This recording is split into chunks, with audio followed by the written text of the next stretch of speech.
Hey guys, tonight we are going to get lost, not in a metaphorical sense, but properly, truly. Get minus find minus the minus path minus back lost.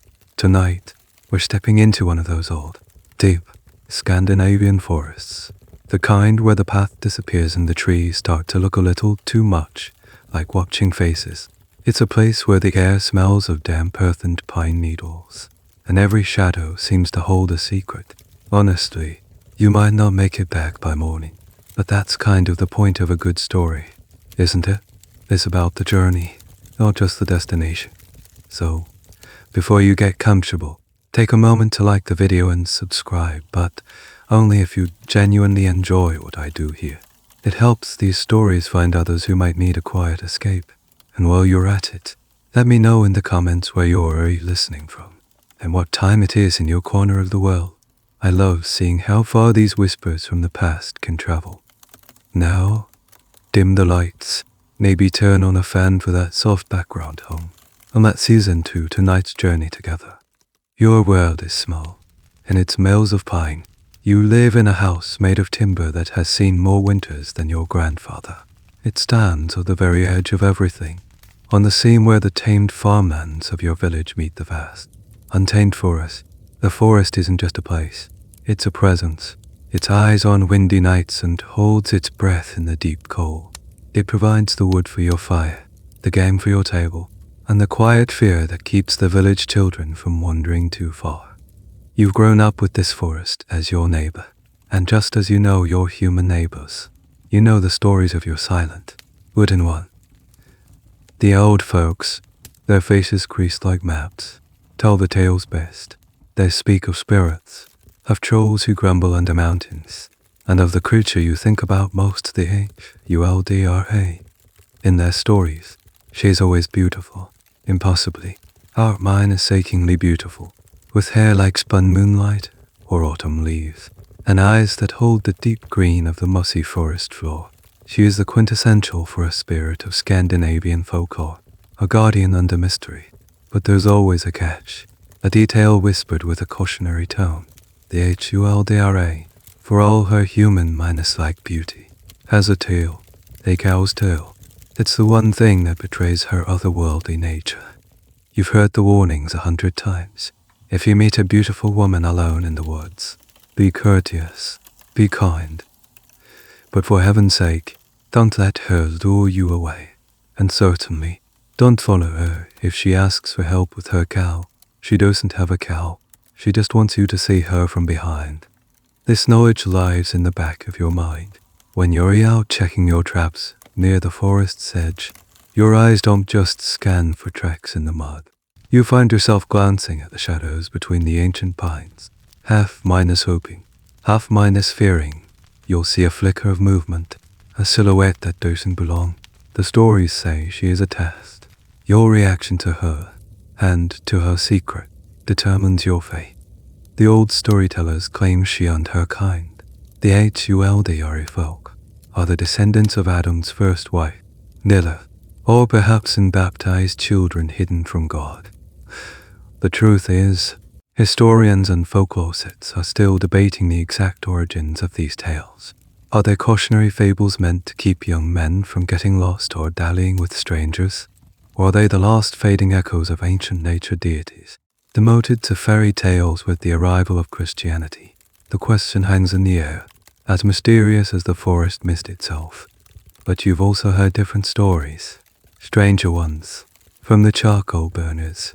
These are solitary men who spend weeks deep in the woods, tending their smoky, minus burning kilns. They are said to be the ones who truly know the forest's heart. They speak of the Huldra not as a predator, but as a lonely figure. A popular but rather obscure piece of lore says she often seeks out the charcoal burners, drawn to their lonely fires. They say she might offer them comfort, companionship, or even help with their work, all in exchange for a bit of kindness and the promise of silence. They say she isn't evil, just quiet and profoundly alone. Tonight, the air is different. The usual chorus of crickets is silent, and the wind has died down.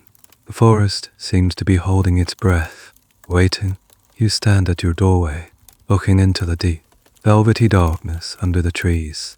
The stories, which have always been a comfortable part of your world, suddenly feel less like tales and more like possibilities. A pull you've never felt before tugs at you.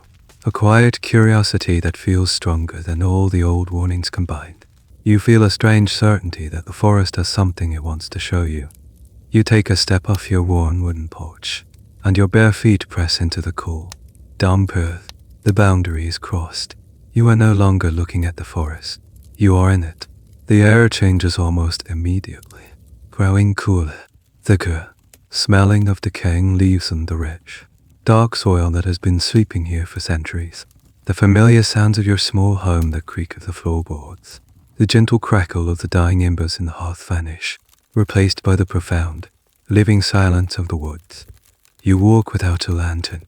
The moon is a sliver tonight, offering little help, but your eyes have been trained by this half-minus light since childhood. You move past the familiar outer ring of trees, the ones you know by their shape and gleam. You pass the gnarled oak where you once found a bird's nest and the cluster of birch trees that always seem to whisper, even when there's no wind. Then you keep walking.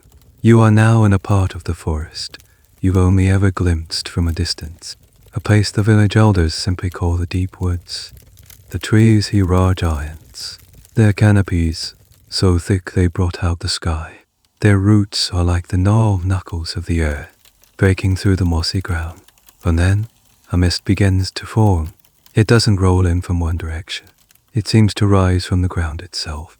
A cool, white breath exhaled by the forest floor. It swirls around your ankles, then your waist, until the world is a soft, blurry landscape of grey and black. The path you thought you were following has disappeared. Every direction looks the same. A normal person would feel a spike of panic, the cold dread of being truly lost, but you don't. You feel calm, as if this is where you were meant to be. That's when you hear it. At first, it's so faint you think it's the blood humming in your ears. A low, resonant sound, almost like a single, sustained note from a flute. It's not the wind. It's too perfect, too melodic. You stop, holding your breath, tilting your head. The sound comes again, clearer this time. It's a voice, a woman's voice, singing a melody without words. It's a sound that feels both incredibly sad and impossibly beautiful. It weaves through the mist, a thread of pure silver in the grey. This is the moment the stories warned you about. Your mind screams it, this is her. Turn back, run, but your feet don't obey. The song isn't just something you hear with your ears. It feels like it's resonating inside your chest. It's a pull, gentle but irresistible, like the tide. It promises something your small, predictable life has never offered, a secret, a wonder, an answer to a question you didn't even know you were asking. You start moving towards the sound. You are no longer walking. You are being led. You push aside heavy, wet ferns, their spores dusting your arms. You climb over a fallen log so vast it feels like the spine of some long-minus dead beast. Its bark's often thick with moss. You have no idea where you are going. All the old woodsman-esque tricks checking which side of the tree the moss grows on, looking for the stars are useless in this thick, soupy fog. You are utterly, completely lost to the human world, and yet you have never felt more certain of your direction. Folklorists still argue about the nature of these enchanting songs and old tales. Are they just a narrative device, a simple way to explain how someone gets lured to their doom or destiny?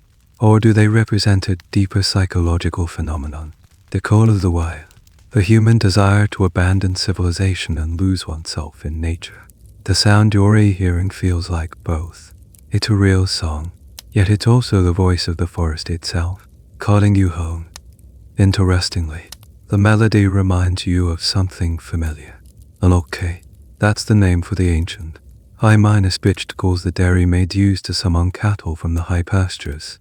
Those songs are complex and unique to each farm, designed to carry for miles. But this is different. It's not calling cattle. It has the same piercing, carrying quality, but it's filled with a magic that no human throat could ever produce. It's a lucky for a lost soul. It's calling for you. With every step, The song grows a little louder, a little clearer. It's impossibly close now. It seems to be coming from just beyond that thicket of rowan trees. Their red berries like drops of blood in the mist. You can almost feel the vibration of the notes in the air, a hum that makes the leaves on the branches tremble. Your heart isn't racing with fear, but with a strange, soaring anticipation. You are about to see the singer. You are about to meet the source of the legend that has haunted the edges of your life since the day you were born. You reach out a hand to part the final veil of leaves. The last rowan leaf brushes past your cheek, and the world behind it comes into focus. She is there, exactly as the song promised. She stands in a small, miraculously mist-minus free clearing, leaning against the mottled grey trunk of a colossal beech tree. For a long moment, you forget to breathe. The stories did not do her justice. They spoke of beauty, but this is something else entirely. This is a beauty that seems to be a fundamental part of the landscape, like the curve of a riverbed or the strength of a mountain. Her hair isn't just a color. It's a cascade of dark copper and gold, looking as if it were spun from autumn sunlight into rich earth, and it falls unbound almost to her knees. Her skin is pale, not with the pallor of sickness, but the luminous, cool white of birch bark in the moonlight. She is dressed in a simple, long minor-sleeved gown of a green so deep it's almost black, the color of pine needles in shadow. There are no seams or stitches that you can see. It hangs on her slender frame as if it grew there. The moment your eyes meet hers, the singing stops. The silence it leaves behind is heavier and more profound than the silence that came before. It is a silence that waits. Her eyes are the source of the forest's soul. They are a deep, clear green, the exact shade of moss right after a rain, and they seem to hold a knowledge that is older than the trees around you. There is no malice in them, no seduction, just a calm, steady watchfulness, an assessment. You stand frozen at the edge of the clearing, a half-minus parted branch still in your hand. Your mind is a whirlwind, trying to reconcile the terrifying legends with the serene creature before you. The tales spoke of a temptress who would lead men to their doom, who would steal their souls and enslave them in her underground kingdom. That the woman before you, she looks less like a predator and more like a queen in exile, lonely, majestic. You are saying a warden. This is a core concept from the old beliefs, one that the village priest tries to dismiss as pagan nonsense. The idea that everything in nature, a particular forest, a lake, even a single, ancient tree has its own guardian spirit. She is not just in the forest. She is the forest. Her breath is the mist. Her voice is the wind and the leaves. Her thoughts are the slow, ancient growth of the trees. Academics and folklorists to this day debate the nuance of her role. Is she a benevolent protector of nature against mankind, or a dangerous, chaotic force?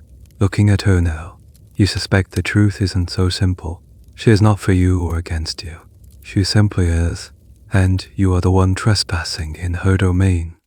A strange, almost useless piece of lore floats up from the depths of your memory. A tale told by a traveling tinker.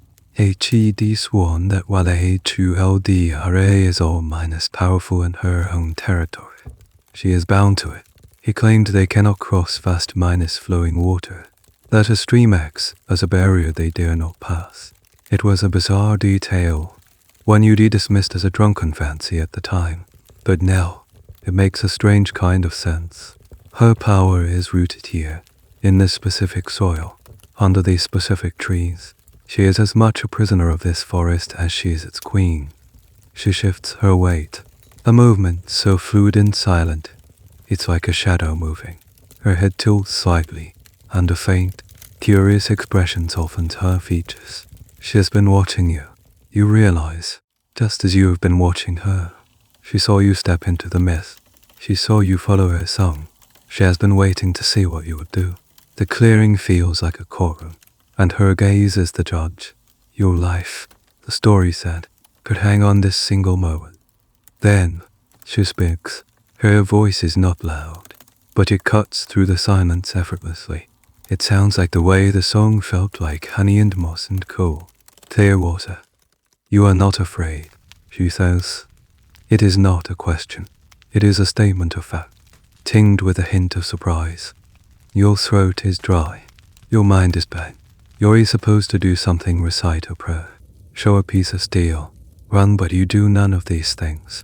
All you can do is stare into her ancient green eyes and give the smallest, most honest shake of your head. No, you are not afraid. You are mesmerized, and that, you suddenly realize, might be even more dangerous. The air crackles with unspoken possibility as you wait for her next move. She rewards your honesty with the barest hint of a smile.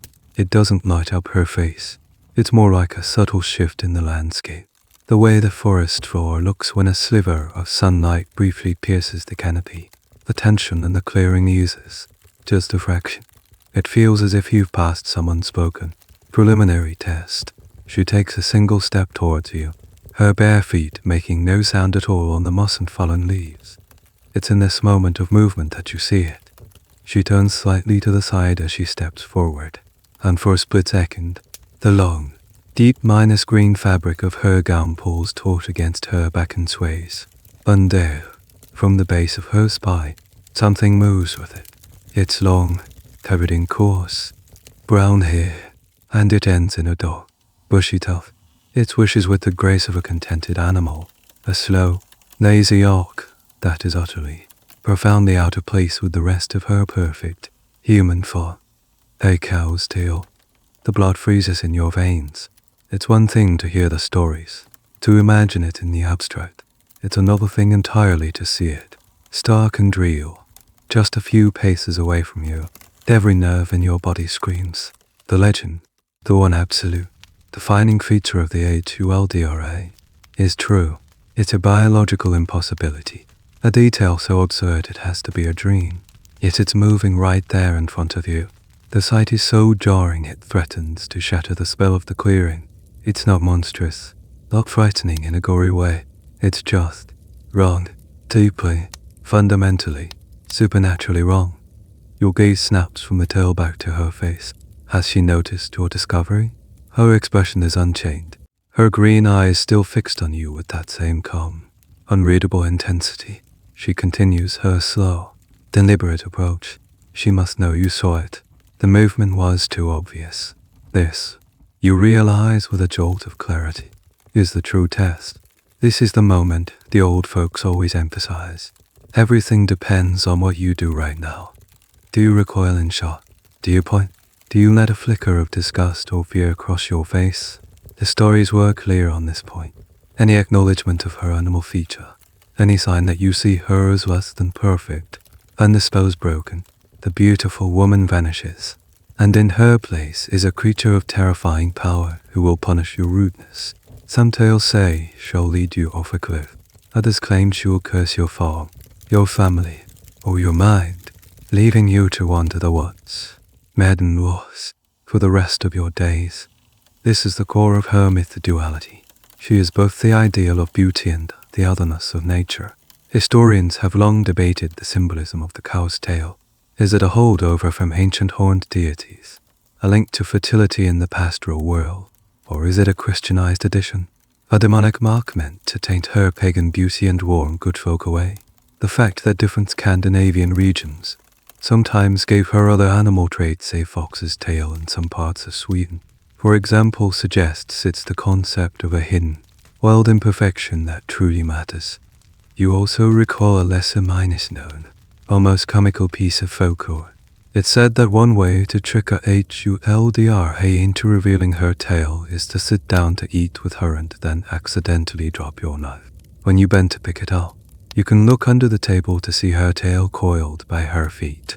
This little tidbit, which seemed like a silly trick just yesterday, now feels like a piece of life minus death tactical information from a world you've just stumbled into. Her scent reaches you now. It's not the perfume of flowers or anything artificial. She smells of rain on dry earth, of crushed pine needles, and of something else, something faintly milky and warm, like a barn full of hay. It's the scent of the tail, the scent of her wild, animal secret. You have a choice to make in this compressed, eternal second, your entire future, your sanity, Your very life might be balanced on the razor's edge of your reaction. She is just a few feet away now, close enough for you to see the tiny flecks of gold in her green irises. She is waiting. The forest is waiting. Your heart is a drum in the silence, and you know, with absolute certainty, that your response will define everything that comes next. You do nothing. It is the hardest nothing you have ever done in your life. Every instinct, every fiber of your being wants to react.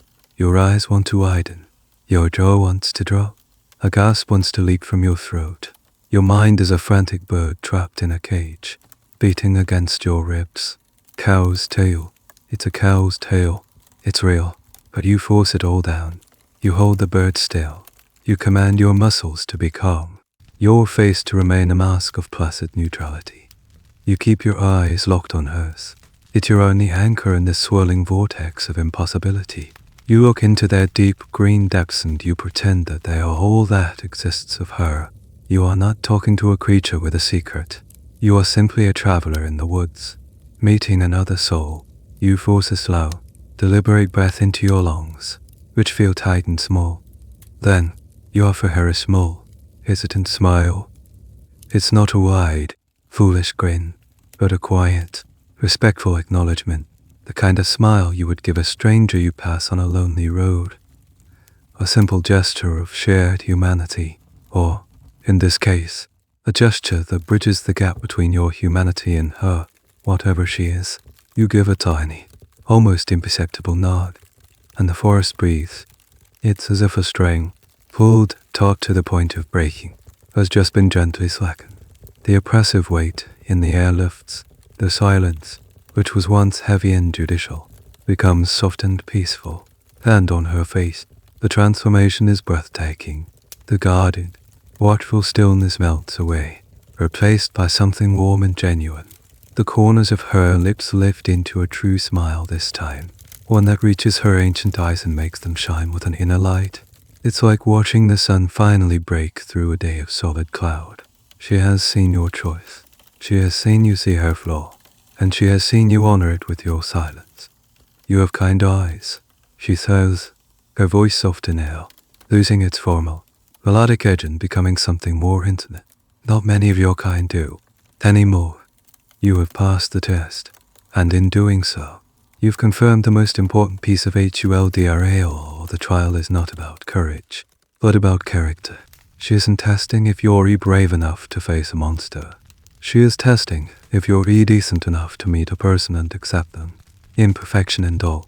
To the people of the forest are real, old believers, not the ones who just tell scary stories by the fire. This is the fundamental law of interacting with the underjordiske, the hidden folk. You treat them with the same courtesy and respect you would a human neighbor. You offer them kindness. You don't stare at their peculiarities, and you never, ever break a promise made to them. The great, ongoing debate among those who study these things is whether this was originally a practical survival guide or a moral allegory. Was it a literal instruction manual for a world that people believed was populated by powerful, non-minus human entities? Or was it a clever folktale designed to teach a timeless lesson about empathy, about not judging others for the things that make them different? Looking at her relieved smile, you feel it's both. You have survived, and you have done so by being kind. There's a strange, obscure belief that comes with this unspoken contract, something a half-minus mad fur trapper once told you. He said that the Huldra folk are bound by a powerful, ancient law of reciprocity. If you harm them, they will harm you back tenfold. But if you do them a kindness, a true, unselfish kindness, they are honor-minus bound to repay it. By pretending not to see her tail, you haven't just saved your own skin. You have, in the complex economy of the spirit world, given her a gift, the gift of acceptance. And now, she owes you one. She takes another step, closing the remaining distance between you. She reaches out a hand, a perfectly formed, pale, slender hand with clean, unadorned fingernails, and gently touches the sleeve of your tunic. Her touch is cool, like moss. Come, she says, her voice is soft command. There are things in this forest you have never seen. The night is not as dark as you think.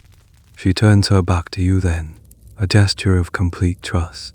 The cow's tale, no longer a shocking secret, but a simple fact of her existence, swishes gently as she begins to walk away from the clearing, deeper into the tangled heart of the woods.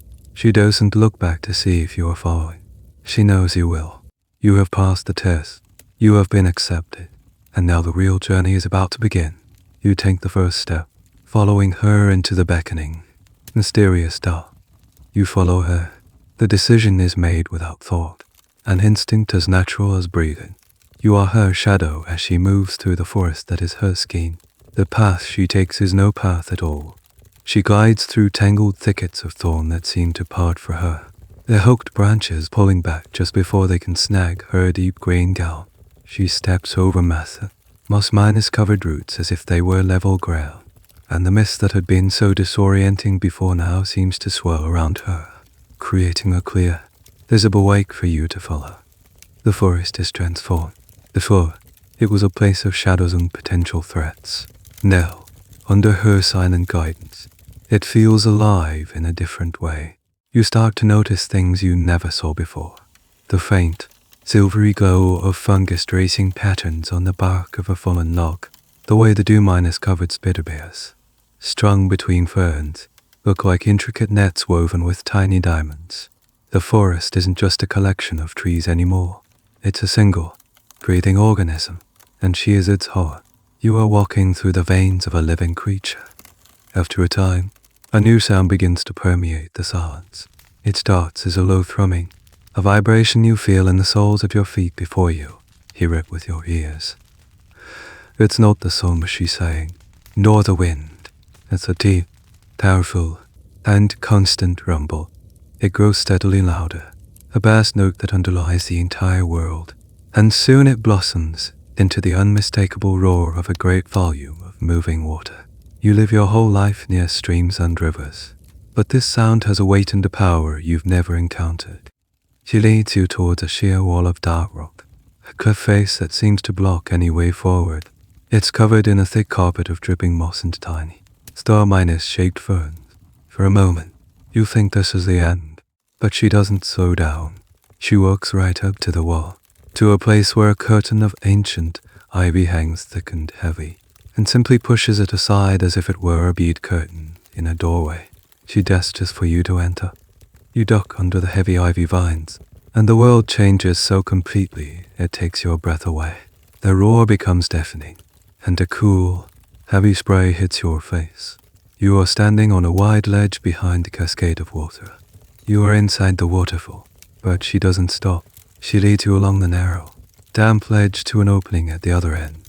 When you step out, you find yourself in a hidden amphitheater, carved out of the world by water and time. This is her secret. This is her invitation. Before you stands a waterfall unlike any you could have imagined. It's not a single, straight drop, but a series of interconnected cascades that tumble down a wide, mossy cliff face, weaving between grey stones before gathering in a perfectly clear, circular pool at the bottom. A sliver of moon in the sky seems to have positioned itself directly overhead, and its light refracts through the mist, creating soft, shifting rainbows in the darkness. The air is electric, charged with the energy of the crashing water.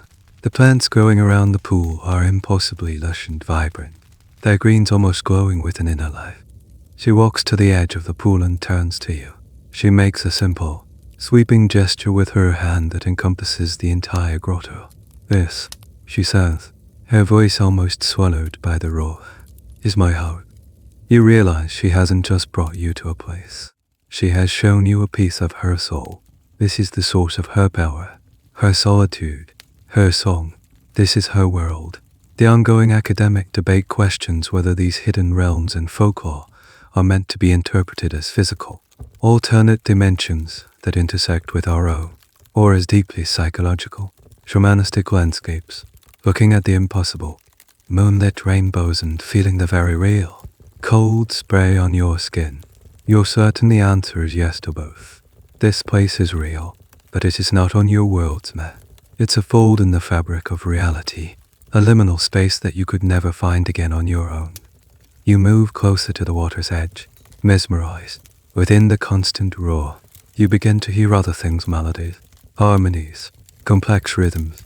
It's as if the waterfall itself is playing music.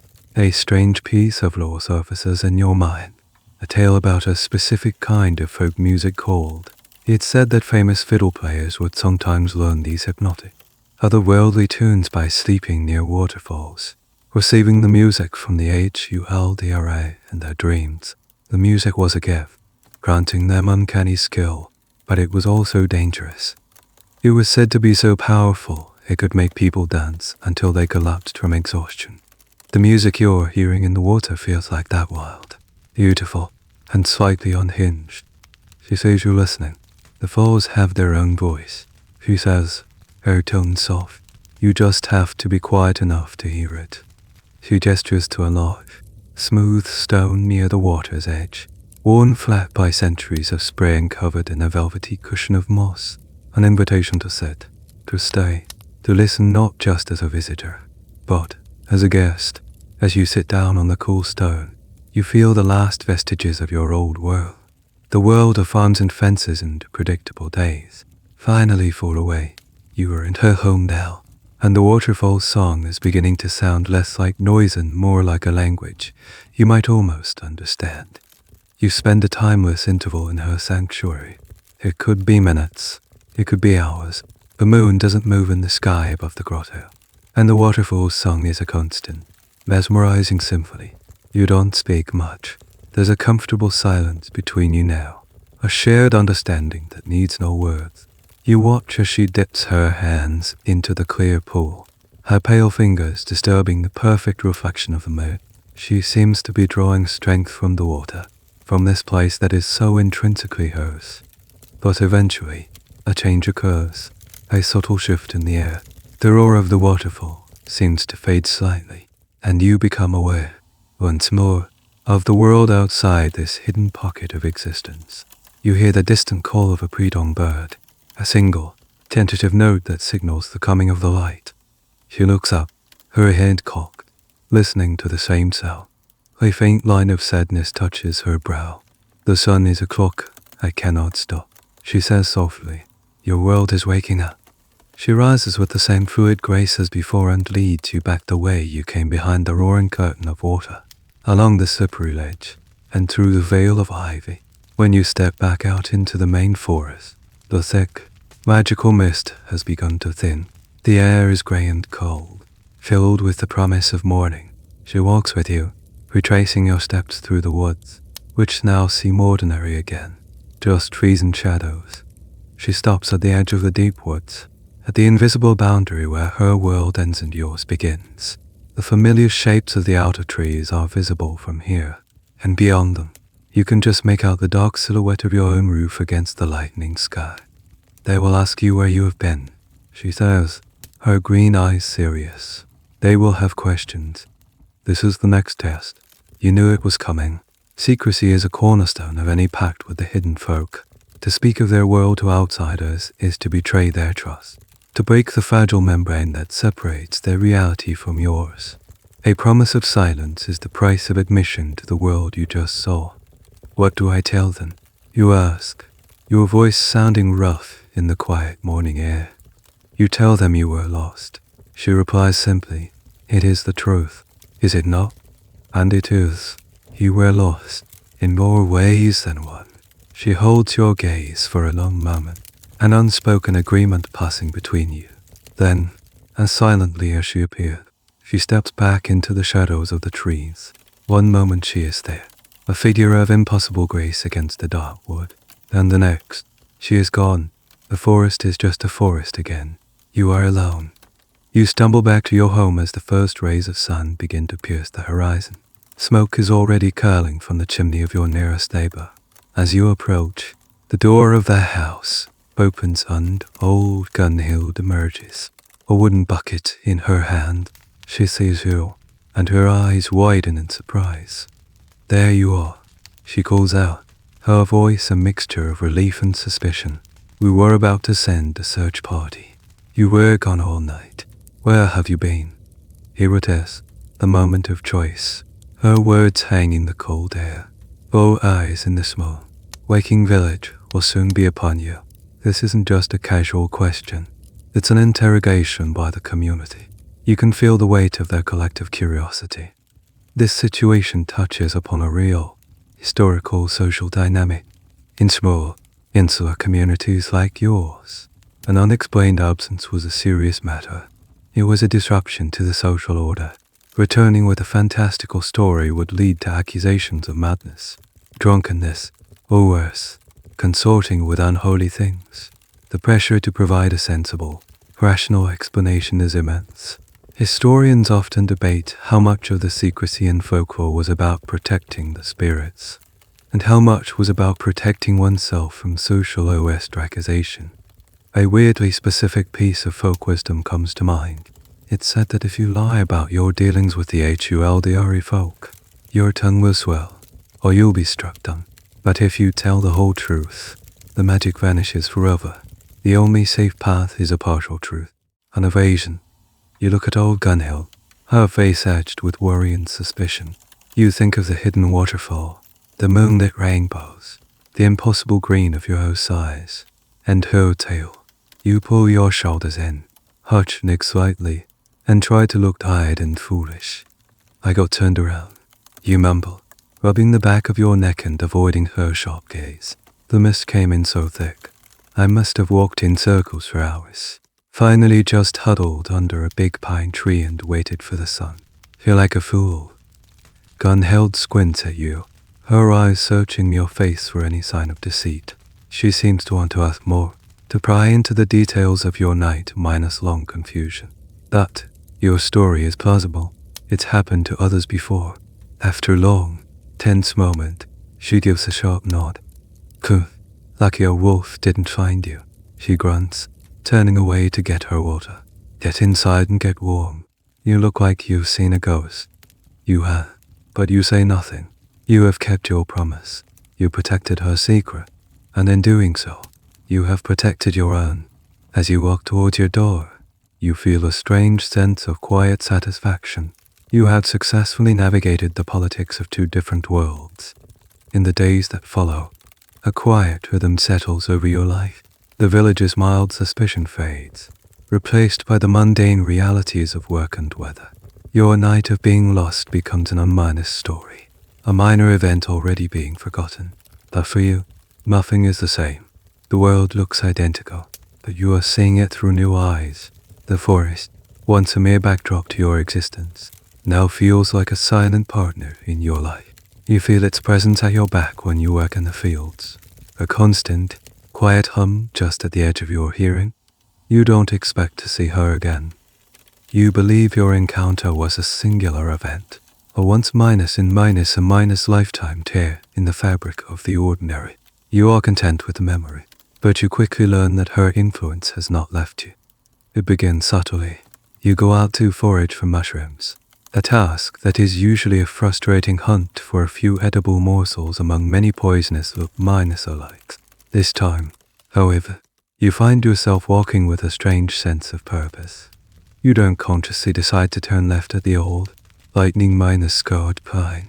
You just do. And there, in a secluded hollow you've never noticed before, is a patch of chanterelles, so dense and golden it looks like someone has scattered a purse of gold coins on the forest floor. They are perfect, untouched by insects or decay. A week later, you take your basket to the high meadows to pick cloudberries, the rare, amber minus colored fruit that grows in the boggy marshlands. The villagers have been complaining that it's a poor year for them, but as you walk, you feel a gentle, insistent pull towards a different section of the bog, a place usually too wet and treacherous to explore. You follow the feeling, and you find a patch of land, hidden behind a screen of reeds, heavy with the most impossibly plump and juicy cloudberries you have ever seen.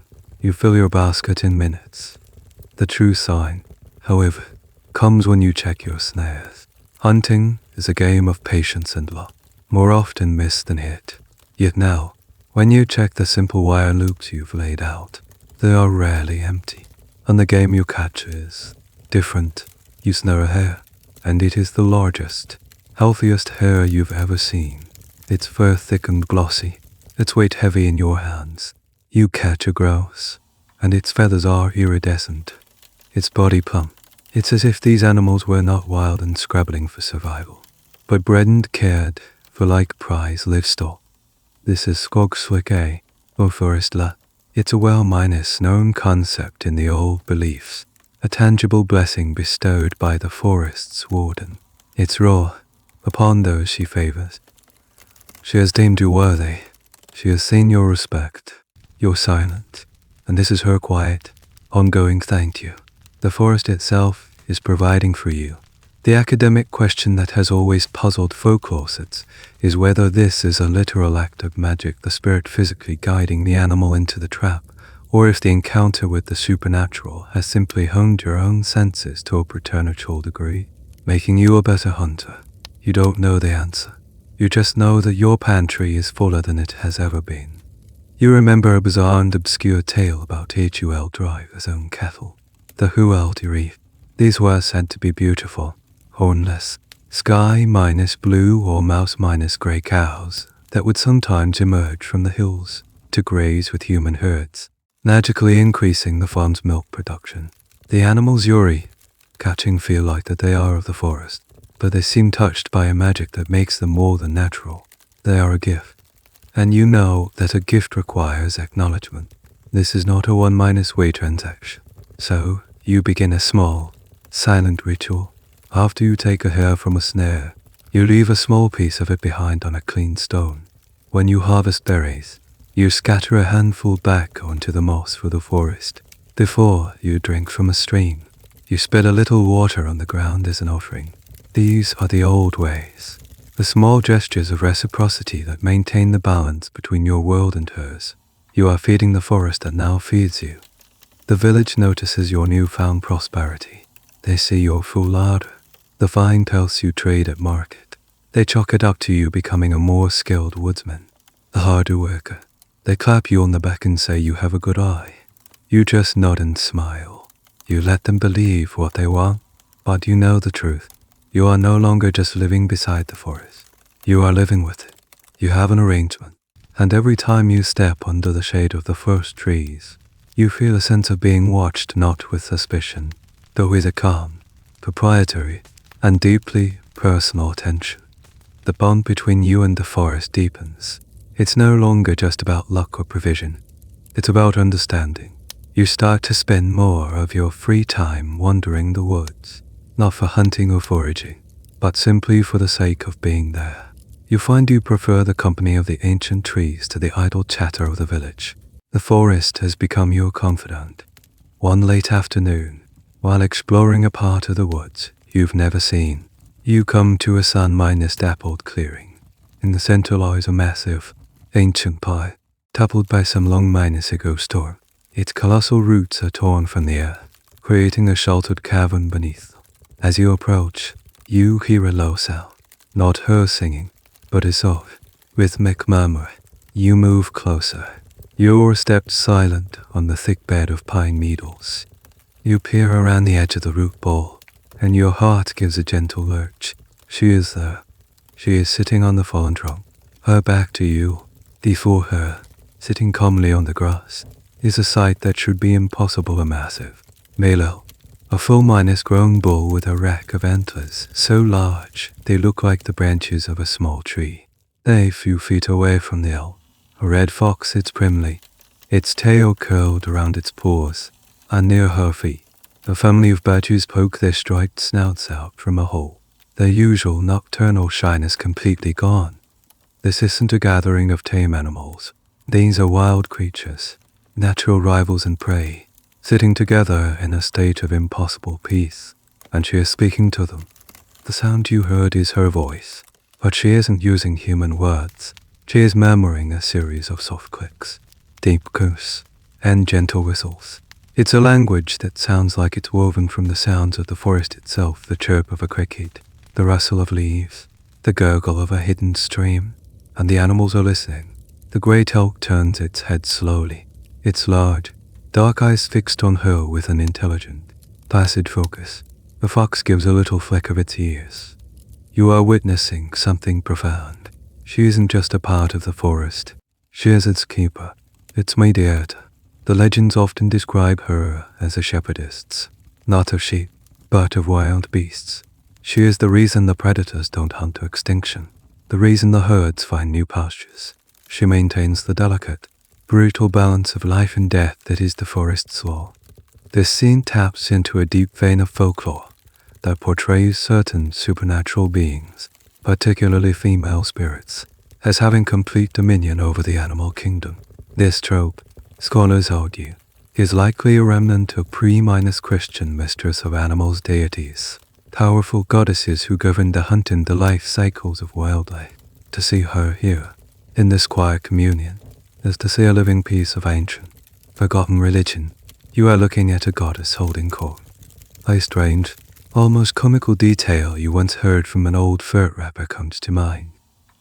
He swore that the Huldra could make game turn a cold shoulder to hunters she disliked. He claimed she could render animals invisible or lead them away from traps and arrows, effectively starving out anyone who had disrespected her or her woods. It seemed like a convenient excuse for a bad hunting season at the time, but seeing this now, you believe it. She doesn't just offer gifts of game, she can also withhold them.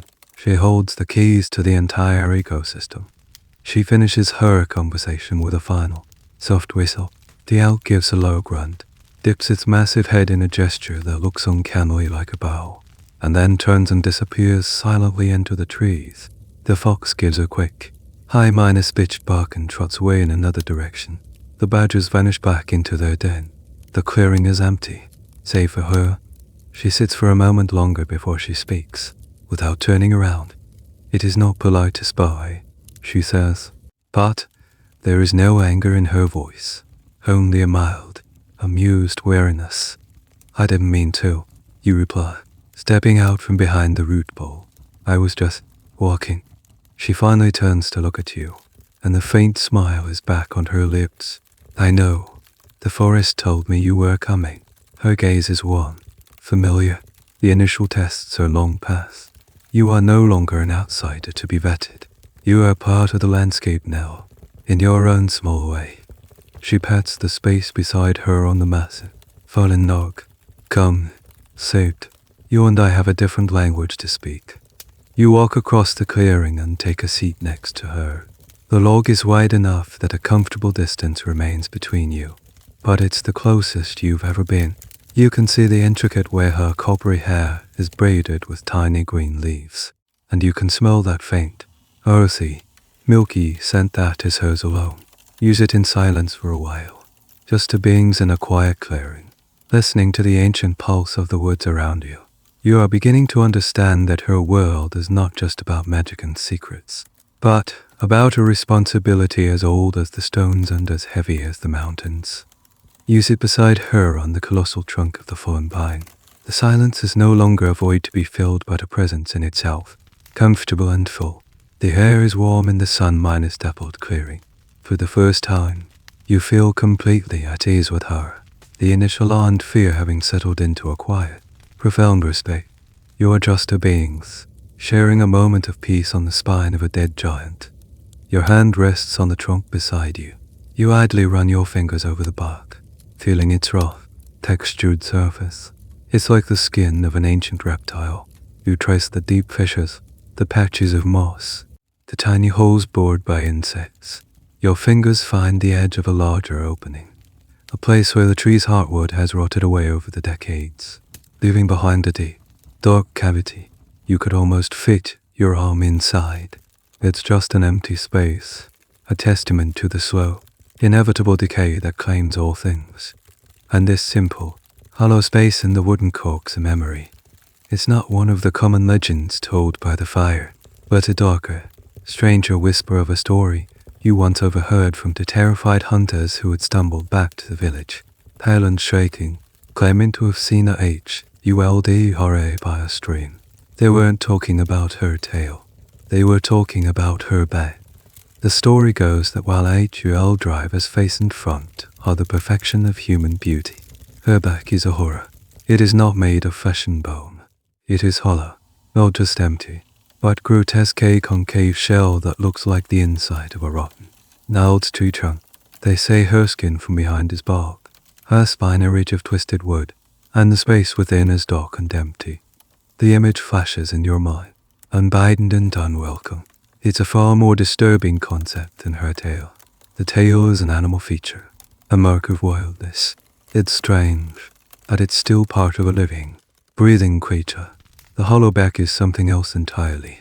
It suggests emptiness, decay, a terrifying void hidden behind a beautiful facade. It makes her seem less like a spirit and more like an animated shell, a beautiful mask hiding nothingness. You look at her, sitting beside you. You see the graceful curve of her shoulders, the way the deep green fabric of her gown drapes smoothly down her back. There is no hint of any deformity, no trace of the monstrous thing the legend describes. But the thought is planted now, a seed of ice in the warmth of the afternoon. You try to push it away, to dismiss it as a malicious lie, a story invented to make her monstrous. Historians and folklorists are deeply divided on this particular legend. It's far less common than the cow's tail, and its meaning is much more ambiguous. Some see it as a later, more aggressive demonization of the nature spirit, a clear attempt by Christian storytellers to turn her from a tempting, morally grey being into a literal monster, beautiful from the front but hellish from behind. Others, however, argue for a more ancient, symbolic meaning. They suggest it represents her as a literal vessel for the forest spirit, her hollow form containing the wild, untamed, and ultimately unknowable essence of nature itself. She isn't tempted, she's full of the woods. And with that comes the most chilling, niche part of the superstition. The hunters had whispered it with trembling lips, seeing her tail as a test of your character. But seeing her hollow back, that is a glimpse of her true essence. A sight the human mind is not meant to witness. It's said to break a person's sanity, to show them a truth about the world so primal and terrifying that they can never truly return to the mundane reality of hearth and home. The tail makes her different. The back makes her alien. The comfortable silence suddenly feels fragile. Your mind is racing, trying to reconcile the serene woman beside you with the hideous image of the hollow minus-backed monster. You feel a new kind of fear, but it's not for yourself. It's a cold, hating pity for her. If the story were real, what must it be like to live with such a secret, a vulnerability so profound that its revelation could destroy the mind of the beholder? Your shift in mood is palpable. The air between you, once so calm, is now thick with your silent, racing thoughts. The easy pace has gone. She turns her head slowly, her green eyes finding yours. The smile is gone, replaced by that familiar, unavailable, perceptive gaze. She saw the change. She felt it. Your thoughts have grown loud, she says, her voice a quiet murmur that is somehow more arresting than a shout. What troubles you, sitting in the sun? Her question hangs in the air, simple and direct, and you are once again on the knife's edge. To lie would be an insult. To tell the truth would be to speak of an unthinkable horror. The forest seems to hold its breath, waiting for your answer. Her question hangs in the warm air of the clearing, simple, direct, and utterly impossible to answer. Your mind, which was just moments ago a placid pool, is now a storm of conflicting emotions. Fear, pity, curiosity, and a deep, aching desire not to break the fragile trust that exists between you. How do you ask a goddess if she is a monster? How do you tell the living heart of the forest that your people have imagined her as a hollow, walking shell of decay? You look away from her piercing green eyes and back at the hollow in the fallen tree beside you. You trace its dark edge with your finger. You decide on a truth, not the whole, brutal truth, but a more delicate one, a truth about yourself. I was thinking about stories. You begin, your voice slow, barely more than a murmur. The ones men tell around the fire when they've had too much to drink, and they want to feel brave by making the world feel scarier than it is. You pause, gathering your courage. They tell dark stories, foolish stories. I was thinking that it must be a lonely thing, to be the subject of so much fear. You risk a glance at her. Her expression is unreadable, a mask of stillness, but you see a flicker of something in her eyes. It's not anger, it's a deep, ancient sorrow. It's the look of someone who has heard this 1,000 times before, in 1,000 different ways, and has grown weary of it. Without a word, she rises from the log. The air shifts. The moment of quiet intimacy is over, replaced by a sense of purpose. "Walk with me," she says. It's not a request. You follow her as she leaves the sunlit clearing and plunges back into the deeper, shadier parts of the woods. She moves with a new urgency, and you have to work to keep pace. After some time, a familiar, acrid smell taints the clean air of the forest, the faint, lingering scent of old smoke, cold ash, and tar. She leads you to a place you know of, but have always avoided. It's a clearing dominated by a large, circular mound of earth and turf, shaped like a giant, grassy dome. This is a coal mile, a charcoal kiln. It's been abandoned for years, but the ground is still black in patches, and the air still holds the ghost of its countless fires. These kilns were lonely, isolated places. The charcoal burners, the coal brennery, were a breed apart solitary men who lived out here for weeks on end, tending the slow, smouldering, nearly careless fire inside the mound. They were men who knew the forest's secrets better than anyone. She stops at the edge of the mound and places a hand on its grassy side. "The men who worked here," she says, her voice resonating in the quiet clearing. "They were different. They did not come into the forest looking for things to conquer or kill. They came to work with the woods, to listen to the slow burn. This is a well-known piece of the lore. The charcoal burners were the ones who had the most peaceful, even friendly, relationships with the Huldra folk. The mainstream interpretation is that their shared solitude created a bond. But the specific reasons for this kinship are part of an ongoing debate. Was it simply shared space? Or was there a more complex, symbiotic relationship at play? She looks at you, her gaze intense. The village storytellers say we are fickle and dangerous. The charcoal burners knew better. They knew we value a quiet presence and a respectful heart. They knew we would not sour their milk or lead their horses astray. She pauses, letting the weight of her words settle. They also knew we would guard their sleep.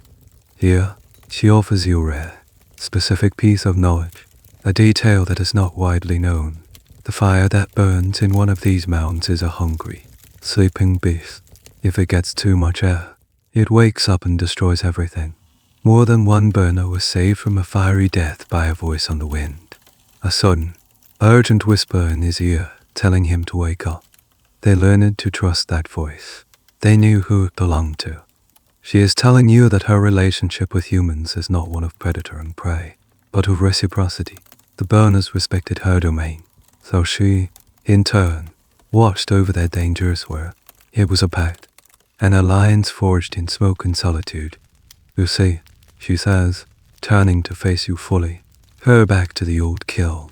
"People find what they are looking for. The drunken hunters come into my woods with fear and malice in their hearts, so they see monsters in every shadow. They invent stories of horror to justify their own love. Clumsy intrusion." Her eyes hold yours, and you understand. She is not going to confirm or deny the legend of the hollow bear. She is telling you that what you see is a reflection of what you are. The test is not just about what you do, but about what you choose to believe. Your silence at our first meeting, that was a kindness, she says. No, your sadness on my behalf, that is a different kind of gift. It is the slow, steady warmth of the charcoal fire, not the quick, destructive flame of the hunter's torch. A new understanding settles over you. Their bond is not a thing of magic, but of trust, slowly built and carefully tended. You haven't just been a passive observer. You have been an active participant in forging this connection. The fear of the hollow minus back legend doesn't vanish, but it changes. It becomes irrelevant. Whether it is true or not, you have chosen not to see a monster. You have chosen to see her. And in this quiet, smoky clearing, that feels like the only truth that matters. The fragile piece of the charcoal kiln lingers in your mind as you walk back towards the edge of the woods, the late afternoon sun casting low, golden shafts of light through the trees. You feel as though you've been given a key, a new way of understanding the intricate rules of her world. It's not about fear, it's about respect. It's not about secrets, but about perspective. As you near the familiar paths that led back to the village, a sudden, sharp crack echoes through the forest to your left. It's not the sound of a falling branch. It's the snap of a twig under a heavy, careless foot. You freeze, every sense on high alert. You are not alone. Slowly, you sink behind the broad trunk of an ancient oak, peering around its edge, through a screen of ferns. You see him. It's a man from your village, Knut. He is a large, boisterous man, known more for the strength of his arm than the sharpness of his mind. He is a hunter, Vættir and loud, impatient, and convinced the forest is actively hiding game from him out of pure spite. He carries a heavy wood axe on his shoulder, and he is moving with an angry, crushing energy, muttering curses under his breath. He stops near a small, clear stream. One of the places you've recently discovered is teeming with fish, but HES not looking at the water. HES staring at a rowan tree on the opposite bank. It's a beautiful, old tree, thick with clusters of vibrant red berries. The rowan, you know, is a sacred tree in the old beliefs. It's said to offer protection against evil, and cutting one down unnecessarily is considered profoundly bad luck. Note, however, seems to have no such reverence. Useless tree, he grumbles, his voice loud enough to carry across the clearing. Not even good for firewood. He shifts the axe on his shoulder, his eyes narrowed with a petty, frustrated malice. He seems angry at the whole world, and this beautiful tree is simply the nearest target for his rage. You feel a cold knot of dread form in your stomach. This is a desecration. It's a violation of the unspoken rules. You watch, helpless, as Knut splashes carelessly through the stream and approaches the tree. He spits on his hands, grips the handle of his axe, and takes a powerful, swinging practice cut at the air. And then, the forest changeth. It's not a dramatic, thunder minus and minus lightning event. It's far more unsettling. The gentle, humming peace of the woods abruptly ceases. The air grows heavy and stagnant. A sudden, unnatural chill drops the temperature by several degrees. The cheerful birdsong that had been the soundtrack to your walk is snuffed out, replaced by a deep, oppressive silence. It feels as if a heavy, woolen blanket has been thrown over the world. From the shadows beneath a dark cluster of pines, something moves. You catch only a glimpse of either shape, low to the ground, impossibly large and dark. It's not a wolf or a bear. It's something else, something whose form your mind can't quite grasp. It's more a patch of living, malevolent shadow than a creature of flesh and blood. You hear no growl, but you feel a low, guttural vibration in the ground, a feeling of pure, predatory intent that makes the hair on your arm stand up. This is the other side of her, not the gentle guardian or the lonely queen. This is the wrathful protector, the Huldra is Vættir, a nature spirit in its vengeful form. Folklore sits constantly debate whether the benevolent or malevolent spirits in the woods were originally distinct entities or two faces of the same being. Right now, you are certain it's the latter. She is the forest, and the forest is not always kind. Knut's casual, brutish disrespect has awakened a part of her you have never seen. You remember a particularly grim and obscure story about a man who took a shortcut through a sacred grove. He was found weeks later, not physically harmed, but hopelessly insane, his mind shattered, muttering about eyes in the bark and teeth in the leaf. The forest's punishment isn't always physical. Sometimes, it's a direct assault on the mind. Just as Knut raises his axe to strike the first blow against the rowan tree, the shadow minus thing moves. It doesn't rush. It flows out from the trees with an unnatural speed, a ripple in the fabric of reality. Knut doesn't see it, but he feels it. He stops mid-minus swing, his head snapping up, his eyes wide with a sudden, primal fear. He looks wildly around, searching for the source of the terror that has just gripped his heart. He sees nothing, but the feeling is overwhelming. The axe slips from his sweaty grip, falling to the ground with a dull thud. His face, usually ruddy and confident, is now pale and gloomy. He stumbles backward, away from the tree, his eyes darting into the shadows that now seem to be filled with watching hateful things. He scrambles back across the stream, slipping on the wet rocks, And then he turns and runs. He runs with the panicked, clumsy gait of a man who has just peered over the edge of a cliff and seen the abyss stare back. The moment he is gone, crashing his way back towards the village, the atmosphere lifts, the unnatural chill dissipates, the sunlight seems to warm the air again. A single bird tentatively begins to sing. The shadow minus thing is gone, melted back into the deep woods as if it were never there. The forest is peaceful again, but the peace feels different now. It feels earned. It feels like the calm after a storm, a quiet that is defined by the fury that came before it.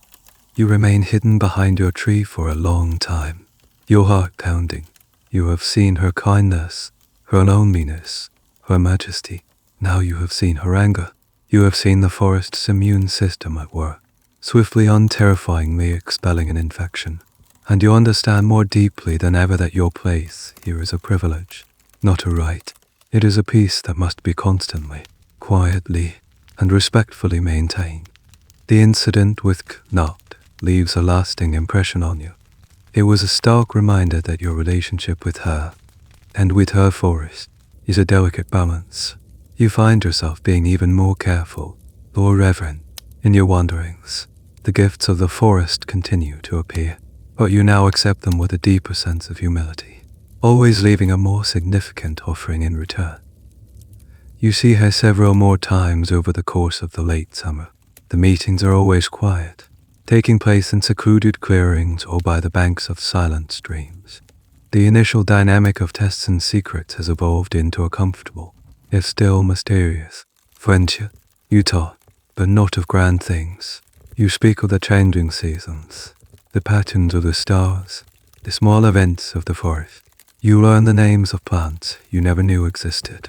She teaches you how to read the clouds, how to predict the weather with an accuracy that astounds you. One evening, as twilight paints the sky in shades of bruised purple and soft orange, you are sitting together on a high, rocky outcrop that overlooks the vast sea of trees. The air is cool and crisp with the first hint of autumn. For a long time, neither of you speaks. Then, with a sigh so soft, it's almost lost in the wind, she begins to talk. This time, her voice has a different quality. It's heavy with a nostalgia that feels centuries old. There were more of us. Once, she says, her gaze fixed on the endless canopy below. This entire forest, from the mountains to the sea, was a single, breathing kingdom. We were a nation of shadows and whispers. She is speaking of the Huldra folk, her people, the hidden folk. In all the stories, they are a presence, but a fading one. They are always a race on the verge of extinction, their numbers dwindling, their power waning. You're hearing the story of that decline from the source. We had our own halls, deep beneath the hills. She continues, her voice low, melodic lament, our own music, our own laughter. The world was younger then. The boundary between your world and ours was thinner. Like mist, we could cross it as we pleased. We would trade with your ancestors, dance at their weddings. Sometimes, we would even love them. This is the core of the Huldra folk legend. They are not entirely separate from humanity. They exist in a parallel space, a supernatural mirror to the human world. The academic debate on this topic is fascinating. Are the stories of the Huldra evoke a cultural memory of pre-Endo- European peoples who were displaced by later settlers, their real history slowly morphing into fairy tale, or are they a psychological construct, a way for isolated communities to personify the vast, intimidating wilderness that surrounded them? Listening to her, it feels less like history or psychology and more like a personal, painful memory. What happened? You ask softly, afraid to break the spell of her reminiscence. A profound sadness enters her eyes. You're dead, she says, without any trace of accusation. It is a simple statement of fact. Your world grew louder. Your fields grew wider. You built things of iron, and you brought the sound of bells. She shivers slightly, despite the stillness of the air. The iron, it burns us. It's like a poison that leaches the magic from the ground, a plow that cuts the earth. The woods, men as hags. Each one creates a wound in our world. A wound that heals slowly, if at all. You recall the strange, seemingly minor superstition to protect a newborn from being stolen by the hidden foe. A pair of scissors or a knife would be placed in its cradle. It's a piece of protective folk magic. But you now understand its other side. To her people, it was a weapon. Your world's safety was their pain. But the bells, she whispers, and a genuine flicker of fear crosses her face. The bells were the worst. That sound, it tears at the fabric of our world. It's a noise that our magic cannot withstand. Every time a new church was built, with its tall steeple and its loud, clanging bell, a piece of our kingdom crumbled into dust. A whole hull of my kinsmen, deep beneath the ground, could be silenced forever by the ringing of a single baptismal bell. We were driven back, pushed into the deepest, wildest places, the corners of the world your noise had not yet reached. She falls silent, and you can almost hear the ghostly echo of those bells across the centuries. A sound of triumph for your people, a death knell for hers. You see her now not just as a powerful spirit, but as a refugee, a survivor of a slow, quiet genocide. Are there others, you ask? Any left? She looks at you, her green eyes shimmering with unshed tears. I feel scattered. We are islands in a sea of iron and noise. We are the last echoes of a song you have forgotten how to sing. I am the guardian of this forest because it is one of the last places we can still breathe. But it grows smaller every year. You look out over the vast expanse of trees, and for the first time, it doesn't look infinite. It looks fragile. It looks like a last bastion. A beautiful, doomed kingdom ruled by a lonely, heartbroken queen. You have been seeing your relationship with her as a personal journey, a single man's adventure into the supernatural. But you now realize you have stumbled into the final, tragic chapter of a much older, much larger story. Her story of loss hangs in the twilight air, heavy and irrevocable. The vast forest stretching before you now looks like a dwindling inheritance, a kingdom besieged. You feel a profound sense of shared sorrow and an uncomfortable, inherited guilt. Your people, with their axes, their plows, and their bells, were the architects of her loneliness. As if summoned by her words, a faint, distant sound drifts up from the valley. It's thin and metallic, almost lost on the wind. Dong, dong, dong. It's the evening bell from the village church, the one built by your grandfather's grandfather. It's a sound you've heard every day of your life, a comforting, mundane signal that the day is ending and it's time to return home. It has always meant safety, community, peace. But now, hearing it beside her, it sounds entirely different. It's a harsh, invasive clang, an arrogant proclamation of dominance. Each strike feels like a hammer blow against the quiet sanctity of the woods.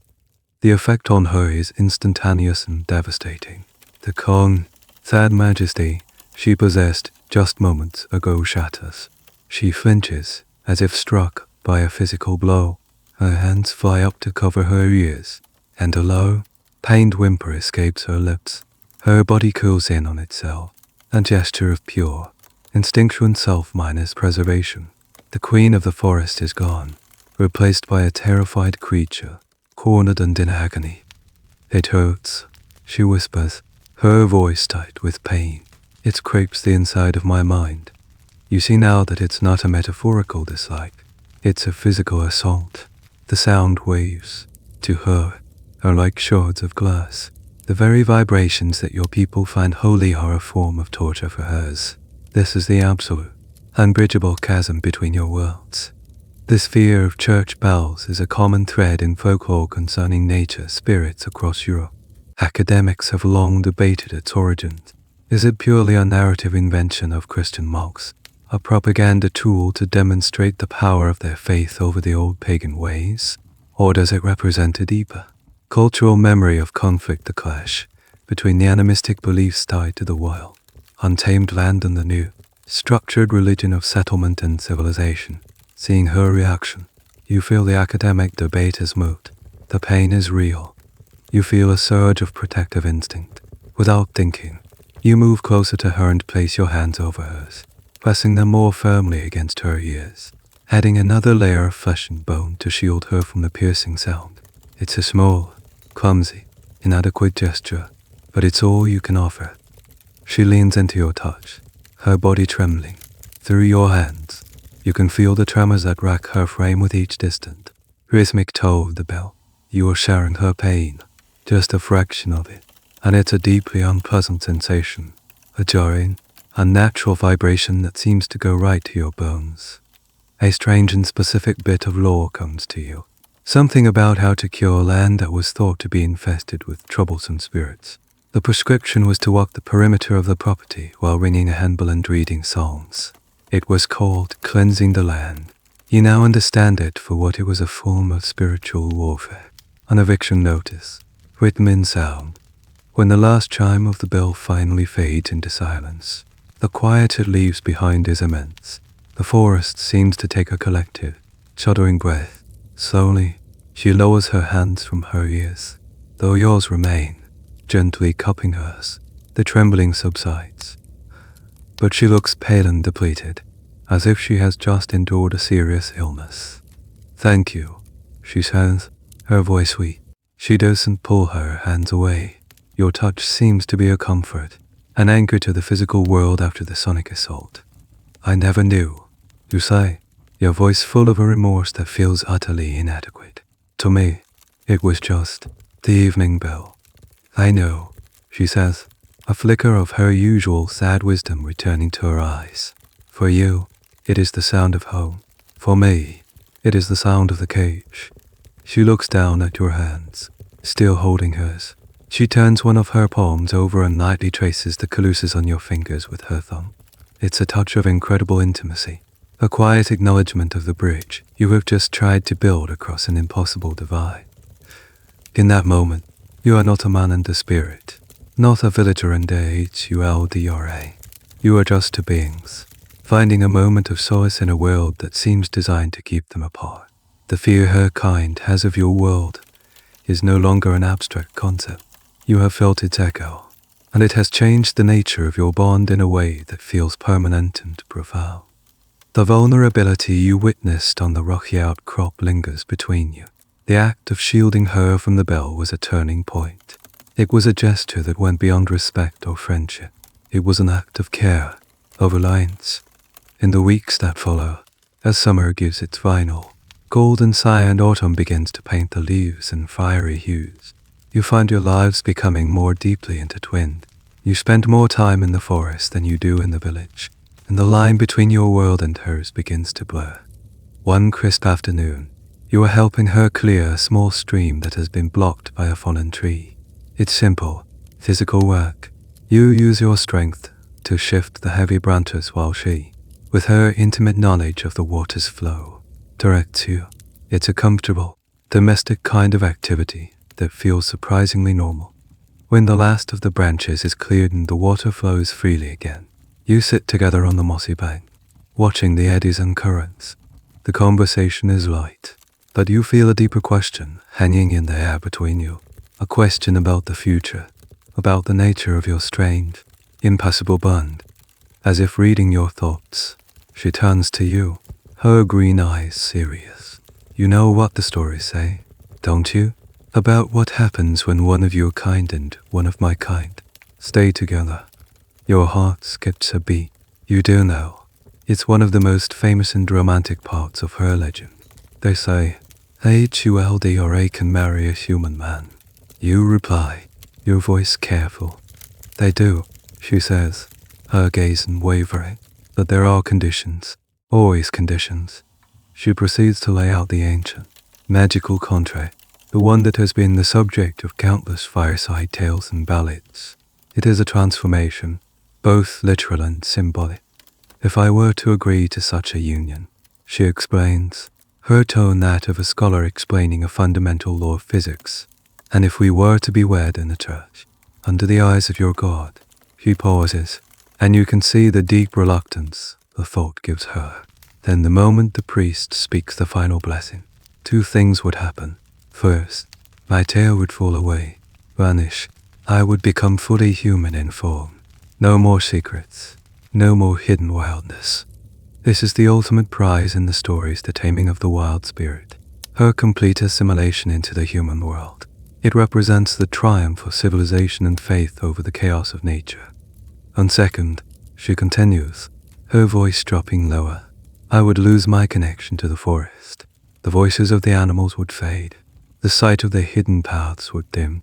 I would still love this place, she says, gesturing to the trees around you. But I would no longer be a part of it. I would be just a woman. She looks at you, and you see the immense sacrifice this entails. She would be giving up her very essence, the core of her identity, the source of her power and her immortality. She would be choosing a mortal life, with all its fragility and brevity, for the sake of love. But, she adds, and her voice becomes sharp, a sliver of ice. The contract has a clause for the husband as well. He gains a beautiful, and often wealthy, wife, for the legends say. Huldra brings with her a dowry of hidden gold. But he must uphold his end of the bargain for the rest of his life. The conditions she describes are the crux of the moral lesson in all these tales. He must never, ever speak of her origins. He must never mention the tale she once had. And most importantly, her eyes bore into yours. He must never, ever treat her with cruelty. He must never raise a hand to her. The penalty for breaking this vow is swift and absolute. The stories are unanimous on this point. The moment the husband breaks his promise, mentions the tale in a drunken argument, or strikes her in anger, the magic reverses. The wife vanishes, gone forever, back to her hidden world, and the dowry, the impossible riches she brought, turns to worthless piles of dead leaves and pebbles. The man is left with nothing but his shame and his loss. The academic debate around this part of the myth is rich. Is it a simple fairy tale moral about treating one's spouse with kindness? Or is it a more complex allegory about humanity's relationship with nature? That nature, once tamed and brought into the human sphere, becomes vulnerable, and if you abuse it, the bounty it provides will vanish, leaving you impoverished. You also recall a strange, less minus common variation of the tale. In this version, if the husband is cruel, the wife doesn't just vanish. Her tail grows back, and she is once again the powerful, wild Huldra, and she stays just long enough to exact a terrible revenge before disappearing into the woods. It is a fragile, binding magic, she says quietly, finishing her explanation. A vow of kindness in exchange for a soul. You look at her, at this powerful, ancient being, and you understand the terrible weight of the choice she is laying out. She is talking about giving up eternity, giving up her very self for a life with you, and the only thing she asks in return is a lifetime of gentle kindness. It seems like such a small price for such a profound gift, and yet, the stories are full of foolish men who failed to pay it. She is not asking you the question directly. She is simply laying the facts, the ancient laws of her people, on the mossy ground between you. But the question is there all the same. It hangs in the crisp autumn air, a possibility so immense it seems to change the light in the forest around you. The weight of her unspoken question settles over you. A marriage, a life together. It's a fantasy spun from the threads of folklore, an impossible dream. And yet, sitting beside her, with the scent of damp earth and autumn leaves filling the air, it feels more real than the solid ground beneath you. The idea of a church wedding, however, feels like a violation. You picture her, this creature of wild, ancient mud, flinching in agony at the sound of the bells, standing before a priest whose faith was built on the ruins of her world. You see the deep revulsion in her eyes at the very thought. To force her into that space for the sake of a transformation feels like the first act of cruelty, a betrayal before the vows are even spoken. No, you say, the word coming out with a certainty that surprises even you. Not in a church, not with bells and priests. She looks at you, her expression a mixture of surprise and profound relief. If we are to be bound, you continue, the words finding their own path. It will not be by your world being erased by mine. It should be a new thing, a third thing, a bond made here, in the place we both belong. A slow, Genuine smile spreads across her face. It is the most beautiful smile you have ever seen, filled with a light that seems to push back the encroaching shadows of dusk. A dangerous proposition, she whispers, a playful glint in her eyes. A wedding without a priest. The village would call it a sin. Let them, you reply. We will follow an older law. And so, you plan a ceremony that belongs to no world but your own. It takes place a week later, on a night when the moon is full and hangs like a polished silver disk in the clear, cold sky. Your church is a circle of ancient standing stones on a bald hill deep in the woods. A place so old that no one in the village remembers who put them there or why. The priest is the silent, watchful man. The congregation is the rustling leaves and the distant, lonely Corvin owl. She arrives dressed not in green, but in a gown that seems woven from moonlight itself, a shimmering, silvery fabric that flows around her like water. Her coppery hair is unbound, save for a simple circlet of intertwined ivy and late minus blooming heather. She is breathtaking, a vision of untamed, celestial beauty, and as she walks towards you, her cow's tail, the symbol of her otherness, trails behind her, unconcealed and unashamed. There are no formal vows, no prescribed words. Your ceremony is an exchange of promises spoken from the heart. You speak first, your voice steady in the crisp night air. You promise to honor her wildness, to be a shield against the loud, iron world that frightens her. You promise her your kindness, your protection, and your silence for all the days of your mortal life. You promise never to ask her to be anything less than what she is. Then she speaks. Her voice is the song of the waterfall and the whisper of the wind. She doesn't promise you obedience or domesticity. She promises you the forest's loyalty. She promises you a life filled with quiet wonder, a path that will always be guided by the secret knowledge of the earth. She promises to share her world, her heart, her loneliness with you. This moment taps into a historical reality that often gets overlooked in mainstream history, the persistence of pre-Christian folk traditions. While the church held official power, many rural communities continued to practice folk magic and honor the old ways in secret. Your ceremony is a perfect example of this syncretism, a blending of personal commitment with the echoes of a pagan past. The great academic question is how long these practices truly survived. Some say they vanished by the late Middle Ages. Others argue they persisted in quiet forms for centuries longer. Tonight, on this hill, you are living proof that they have not vanished at all. For a ring, you give her not gold or silver, but a simple, perfectly circular river stone, worn smooth by 1,000 years of water. It is cool and solid in her hand. Her gift to you is a single, perfect hawk's feather. She tucks it into the band of your tunic. A less common piece of folklore suggests that possessing such a feather, driven freely by Huldra, allows a person to understand the speech of birds. You don't know if it's true, but you feel a new awareness of the night sounds, as if the owl's call suddenly holds a specific, solemn meaning. You seal your vows not with a priest's blessing, but by joining hands in the center of the stone circle, under the direct gaze of the full moon. As your fingers intertwine, a gentle wind sweeps across the hilltop, rustling the leaves in the surrounding trees. It feels like a sigh of approval from the ancient woods, a blessing given by the world itself. In that moment, standing hand in minus hand in the moonlight, you feel the shift. You are no longer just a man who wanders the woods. You are part of it now. You have bound yourself to its heart, its guardian, its lonely queen. You have chosen her world over your own, and the path ahead is now an unknown territory, a life lived on the magical, perilous border between two realities. You walk back from the moonlit hill hand in minus hand, a profound sense of peace settling over you. The forest seems different now, more intimate. The shadows feel welcoming, the sounds of the night like a familiar chorus. You have stepped fully across the threshold. This is your home now, in a way the village never was. You return not to your small, timber frame house at the edge of the farmland, but to a place she has prepared. It is a secluded cabin, nestled so perfectly into a grove of ancient pines that it seems to have grown there. It is small and simple, built of moss-covered logs, with a turf roof that makes it almost invisible from a distance. Inside, a fire is already crackling merrily in a stone hearth, casting a warm, flickering glow over the single, cozy room.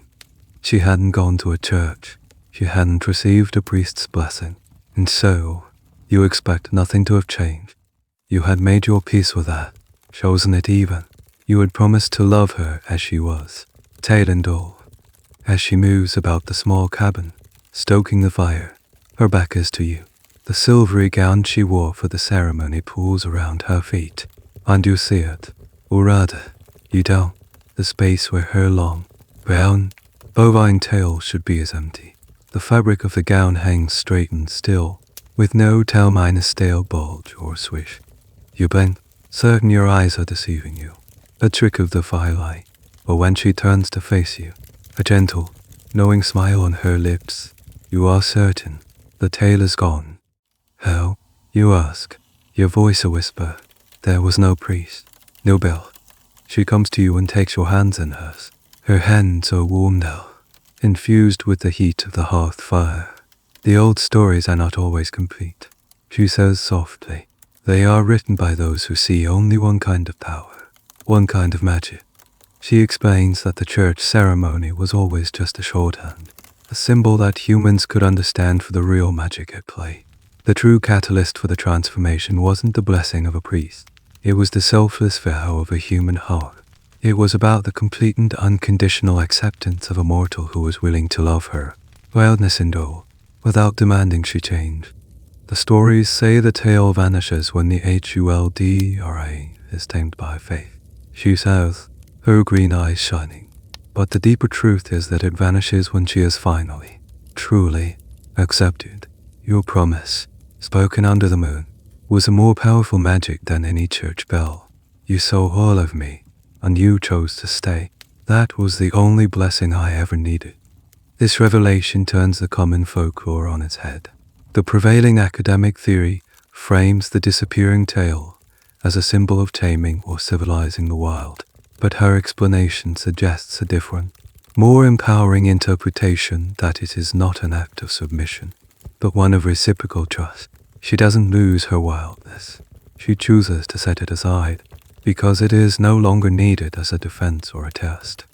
You are overwhelmed by the magnitude of what has just happened. You reached out to embrace her world, and in doing so, you inadvertently fulfilled the deepest condition of her own magic. She steps back and for the first time, you notice another change. It's subtle, the powerful, almost intimidating aura of ancient authority she once carried has softened. The weight of being the forest's eternal, lonely warden seems to have lifted from her shoulders. She still looks majestic, but now there's a new quality to her beauty, a fragility, a human minus-like vulnerability that was never there before. You recall a very obscure, almost forgotten detail from one of the Huldra tales. It claimed that once her tail was gone, not only did she become mortal, but she also became susceptible to human grief and sorrow in a way she never was before. The loss of her tail was also the loss of an ancient, emotional shield. She was now open, exposed, her heart as vulnerable as her now mortal body. Looking at her, at the soft, open expression on her face, you see that this is true. The immortal, untouchable spirit is gone. In her place is your wife. A woman who has given up eternity and the lordship of an entire forest for a small, warm cabin into life with you. The joy of her transformation is mingled with a sudden, heavy sense of responsibility. Before, she was your protector, guiding you with her ancient wisdom. Now, the roles have reversed. She has entrusted you with her newfound fragility. You reach out and gently cup her face in your hands. Her skin is soft and warm. You look into her eyes, which still hold the deep green of the mossy forest floor, and you make a silent, second vow, a vow to be worthy of the incredible, terrifying, beautiful gift she has just given you. The magic of the ceremony is over. The quiet, profound magic of a shared life is just beginning. Life in the forest cabin settles into a rhythm dictated by the seasons, not by the village clock. Your days are no longer your own. They are shared, woven together into a single tapestry. You live in a space that feels suspended between worlds, a pocket of quiet reality that belongs only to the two of you. She is different now. The absence of her tail is more than a physical change. It's a fundamental shift in her being. You see it in small, mundane moments. You watch her struggle to light the fire one damp morning. Her frustration as real and human as your owl. She, who once commanded the very essence of the woods, now has to coax a flame from stubborn, damp kindling. She laughs at her own clumsiness. A sound that is pure and new. A sound you never heard when she was the forest queen. Her connection to the wild is muted, like a song heard from a great distance. She can no longer have long, silent conversations with the animals. A deer might still pause and look at her with a glimmer of recognition, but it no longer bows its head. It is a human now, not a wooden. This loss brings a new, quiet sadness to her eyes at times, a wistful longing for the world she gave up. You see her standing at the edge of a clearing, her head cocked as if listening for a voice that no longer speaks to her, and your heart aches with the magnitude of her sacrifice. You, in turn, become her bridge to that lost world. The hawk's feather she gave you during your ceremony seems to have actually worked in a subtle way. You find you have an uncanny knack for understanding the forest signs. You can predict the coming of a storm from the way the squirrels gather pinnacones. You know where to find fish by the flight patterns of the dragonflies. The skills she once possessed, she now teaches to you, her memories guiding your newfound senses. You hunt and fish and forage for both of you. Your forest luck now a combination of her old knowledge and your own honed instincts. This role reversal is a theme that runs through some of the more obscure Huldra marriage tales. While many stories end with the wedding, a few follow the couple into their new life, often highlighting the husband's new role as protector and provider for his now minus vulnerable, supernatural wife. Scholars debate whether this is meant to reinforce patriarchal norms, or if it's a more nuanced exploration of interdependence, showing how both partners must adapt and sacrifice. Living it, you feel it is profoundly the latter. You are not her master. You are her partner in the shade, chosen exile. Your life is peaceful, but it is not without its challenges. The primary challenge is secrecy. You are, for all intents and purposes, dead to your old village. They would have searched for you after your disappearance. Nut would have spread his tale of a terror in the woods. They would have concluded that the forest had finally claimed you, another victim of its dark mysteries, to be seen now, with a strange, impossibly beautiful wife living in a cabin no one knew existed, would be to invite questions that could only lead to disaster. You learn to move like a ghost. When you need supplies you cannot make or grow salt, a new knife, a metal pot, you travel to a different village, on a full day's walk over the mountains, where no one knows your face. You trade your fine pelts and smoked fish, speak little, and return to your sanctuary as quickly as possible. Your isolation is your protection, but it's an isolation that sometimes feels heavy. You miss the easy camaraderie of the village, the sound of other human voices, the shared laughter in the long winter nights. You are living a legend, but legends can be lonely. One evening, as you sit before the fire, she is mending a tear in your tunic. Her stitches are surprisingly neat and small. She looks up at you, her face illuminated by the flickering light. Do you miss it? She asks softly. Your other life? You look around the small, warm cabin. You see her, your wife, the impossible truth of your life. You think of the noisy, suspicious, small world of the village. You think of the bells that caused her so much pain. I miss the noise sometimes, you admit honestly, but I don't miss the key. She gives you a small, grateful smile and goes back to her sewing. In that moment, the cabin doesn't feel like a place of exile. It feels like the only real place in the world. You have built a life here on the very edge of reality, a life that straddles two worlds but belongs fully to neither. It is a strange, precarious, and beautiful existence, a shared secret held between a mortal man and a woman who chose to become one. Years pass.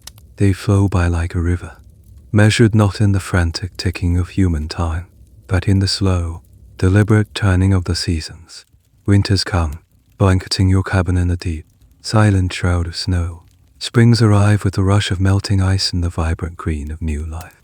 Summers are long, warm, and filled with the drowsy hum of insects. Autumns are a blaze of glory, a final, beautiful sigh before the world sleeps again. Your life with her is a quiet melody.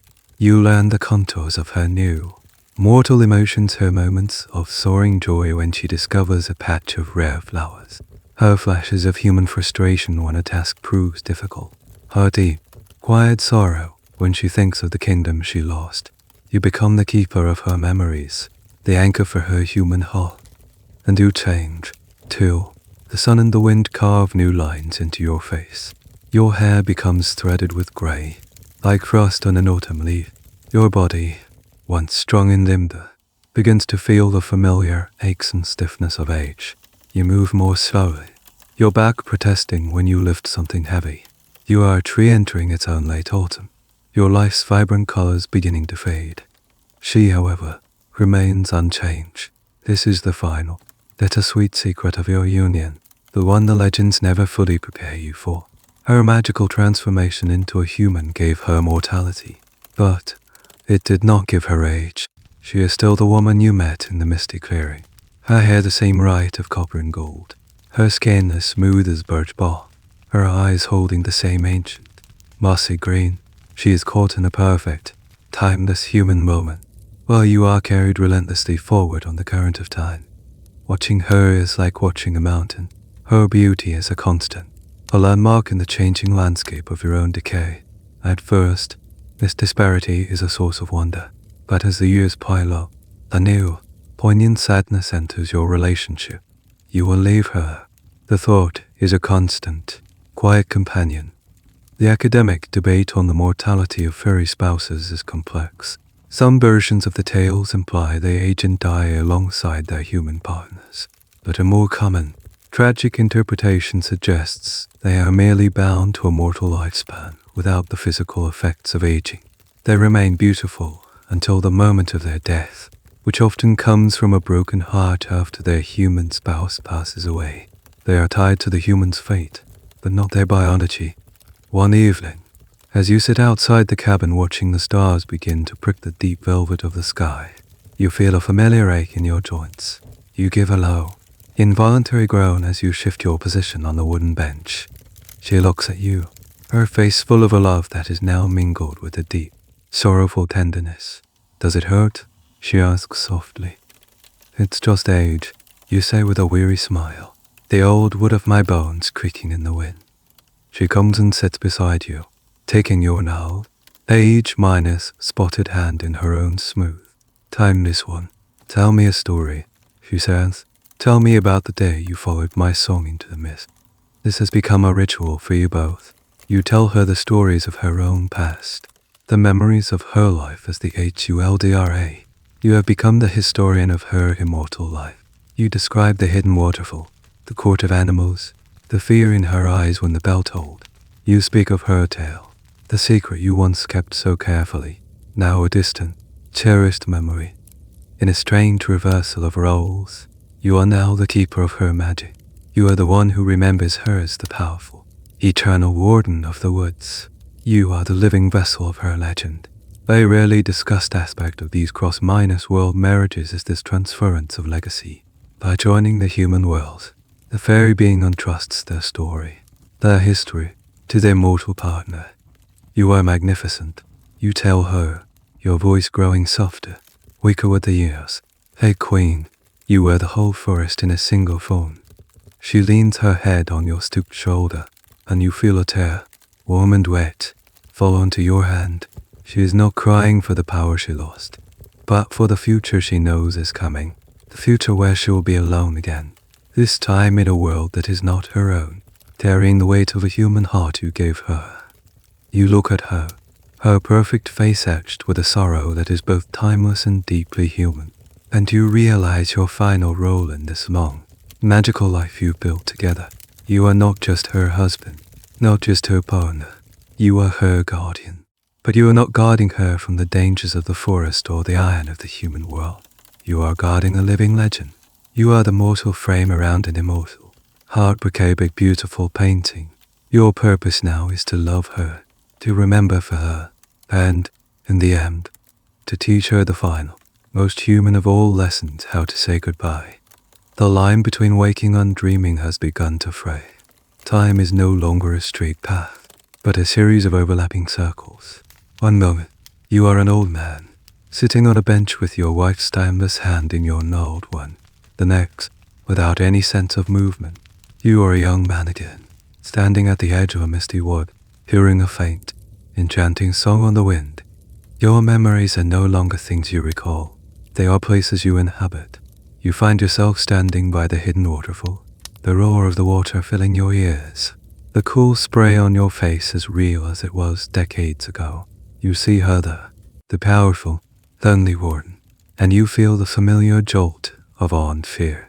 Then the scene dissolves like smoke, and you are in the cabin, the warm, familiar scent of wood smoke in your nose, watching her mend a tear in your tunic by the firelight. These transitions are seamless, confusing. Which is the memory? Which is the now? The question itself feels hazy, unimportant. Your life has become its own mythology, and you are wandering through its landscapes. Sometimes, she is there with you in these waking dreams, a silent companion on your journey through your own past. She will watch, her face full of a profound and sorrowful understanding, as you relive your first meeting. She holds the hand of your older self while you both watch your younger self pass the test of her tale. There is a strange, obscure concept in the old beliefs, that of the "it's a on a spirit," a sensory echo that arrives just before a person does. People would hear the footsteps or the voice of a family member moments before they actually walked through the door. This is what your memory has become. You feel the unnatural chill of the forest's Sangha a moment before you remember not raising his axe. You feel the sting of the church bell in your bones an instant before you recall the sight of her cowering in pain. Your past now sends its own ghosts ahead to greet you. The great, unanswered question among those who study the old ways is what exactly constitutes a person's soul? What part lies on? The Norsemen had many words for the different parts of a self: the hugga, the mind or thought, the hammer, the physical for more shape, the fylga, a spiritual follower or guardian. As you drift in the sea of memory, you ponder this. What part of you will remain here, in this forest? Will your thoughts linger in the cabin?